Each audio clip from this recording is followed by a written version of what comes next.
विपक्ष के नेताओं को जब अपना कोई नया प्रोडक्ट लॉन्च करना होता है, यानी अपने शहजादे या शहजादी को राजनीति में उतारना पड़ता है, तो ऐसा लगता है कि सिर्फ इस भारतीय संस्कृति, भारतीय जीवन मूल्यों और भारतीय परंपराओं के साथ साथ आस्था के केंद्र और आध्यात्म के केंद्रों पर हमला करना उनके लिए शायद नियति बन जाती है। जो कांग्रेस को अपना प्रोडक्ट लॉन्च करना पड़ा, जो एक तरह से फेल्ड प्रोडक्ट था, उसने हिंदुत्व को गाली देना शुरू कर दिया। और उससे पहले राम जन्मभूमि के विरोध करने के लिए 25 वकीलों की फौज खड़ी कर दी। जब दक्षिण को एक प्रोडक्ट लॉन्च करना था, तो वहां पर सनातन को नेस्तनाबूद करने का दिवा स्वप्न देखने लगे, उसका एक स्टेटमेंट जारी कर दिया। अब उत्तर भारत के जम्मू कश्मीर से एक नई शहजादी लॉन्च होने वाली है। उसको अपने लॉन्चिंग पैड के लिए भगवान राम के ऊपर अटैक करना पड़ा।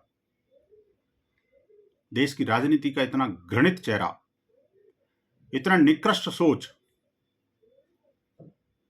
इनको पता है कि अगर इनके रिलीजन पर कोई अटैक कर दे, जो दुनिया भर में इस्लाम के नाम पर किस तरह का बीभत्स कांड हो रहे हैं, अगर यही बात कोई पैगंबर के बारे में बोल दे तो सरतन से जुदा की गैंग खड़ी हो जाती है इनके सामने। संपूर्ण विश्व जो है, विश्व भर के जो कट्टरपंथी हैं, वो हिंसक हो जाते हैं। और ये भगवान राम का सिर फोड़ने की बात कर रहे हैं। शर्म आनी चाहिए। श्री राम के बारे में इस तरह की बातें भारत के अंदर भारतीय सहन कर सकता है, क्योंकि हम सरतन से जुदा की गैंग नहीं चलाते।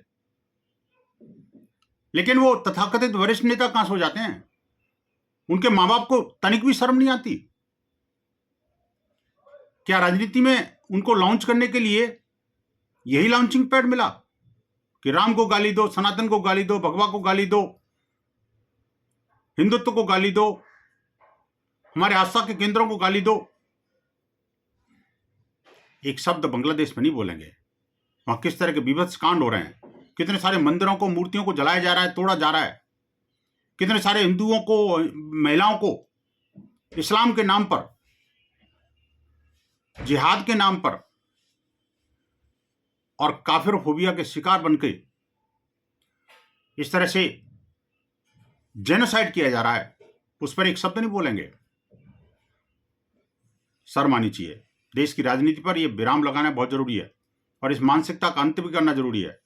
और ये बड़े बुजुर्गों को सोचना पड़ेगा उनके कि क्या यही उनकी मानसिकता है क्या?